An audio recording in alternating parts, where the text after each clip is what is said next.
Most people think they're failing because they're lazy. They're not. Your brain is actually addicted to failure, and it's been running that program since childhood. And the scary part? The smarter you are, the deeper that addiction runs. Here's what nobody talks about.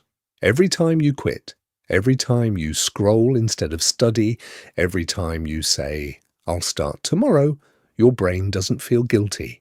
It feels relieved, because your brain just completed a loop it was trained to complete.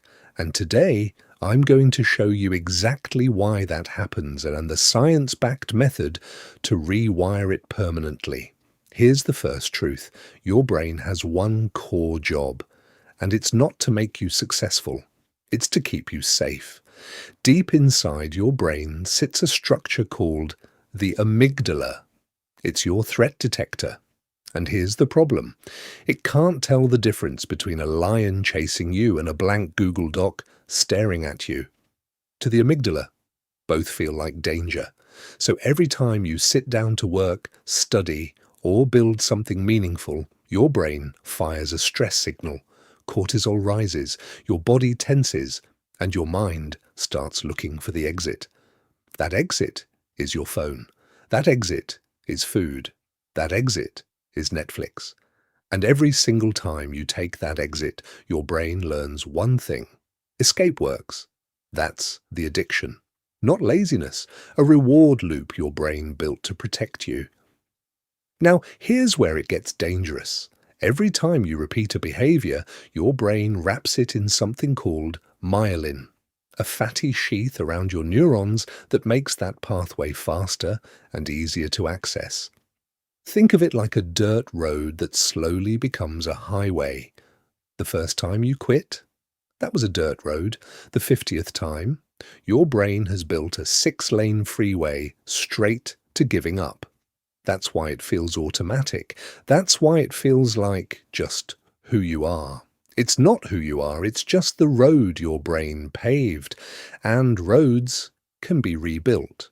Step 1, name the loop, break the loop.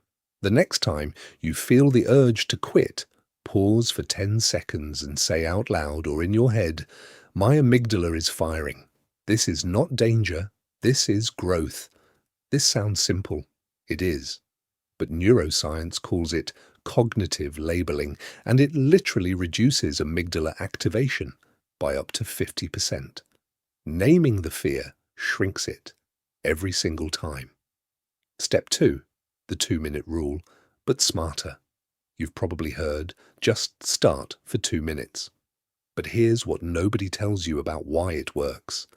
Your brain releases dopamine not just when you finish something, but when it predicts progress.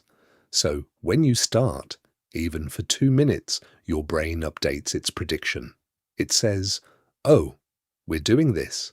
Okay, I can work with this." And suddenly, the highway to quitting gets a little narrower. So the rule isn't work for 2 minutes. The rule is start before your brain can vote.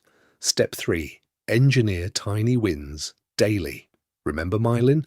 It builds around whatever you repeat, so you need to start repeating wins instead of quits. Not big wins, tiny ones. Make your bed. Finish 1 paragraph, do 5 push-ups. Your brain doesn't care about the size of the win, it cares about the completion signal. Every completion releases dopamine. Every dopamine hit reinforces the new road. You're not building discipline. You're building a new addiction, one tiny win at a time. Step 4, change the identity, not just the habit. Here's the part most people skip, and it's the most powerful. Your brain has a self-concept, a story it tells about who you are, and it will always behave consistently with that story. If your story is, "I'm someone who always gives up," your brain will protect that story like it's your life. So you have to change the story first. Not by lying to yourself, by collecting evidence. Every tiny win? That's evidence. Every time you label the fear and stay anyway? That's evidence. You're not trying to feel motivated. You're building a case file for a new identity. And one day, your brain will look at the evidence and update the story. Here's the truth. Nobody wants to say out loud, you were never broken. You were just running old software on a brain that was trying to keep you safe. The addiction to failure isn't a character flaw.